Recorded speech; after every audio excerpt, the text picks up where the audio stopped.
So you're very proud, I think, of your ancestors, not only of your parents. Sure. Well, my father's family was not so distinguished as a family. I mean, my father's father was a tea planter in what's now Sri Lanka, and the rest of that branch of the family they were prosperous farmers, I think, but they weren't intellectual. So he was the first sort of intellectual.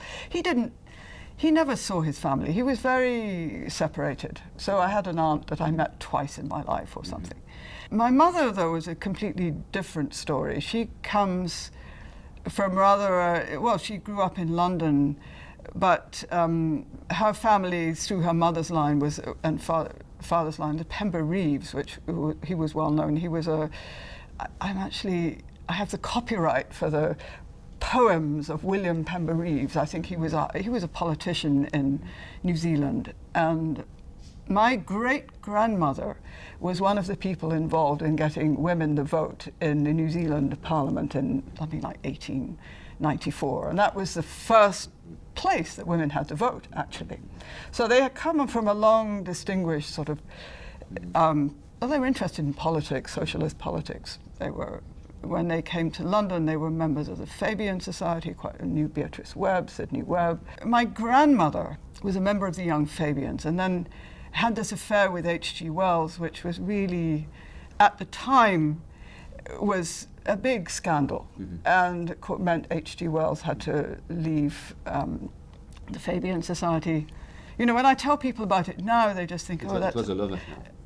It was a love affair. Yeah, she got pregnant. I mean, it was very scandalous. I mean, they ran away. They ran away to the north of France when she was pregnant. But, you know, he had a wife. He liked he loved his family life. He didn't want to live in the north of France with somebody who couldn't cook.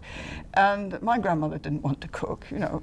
So it was somehow somewhat doomed, this escapade. So she came back and married my grandfather and became, well, a society person. She wrote books. She did quite a lot of things, but she never had an independent career, because at that time it was very hard to have an independent career and be married.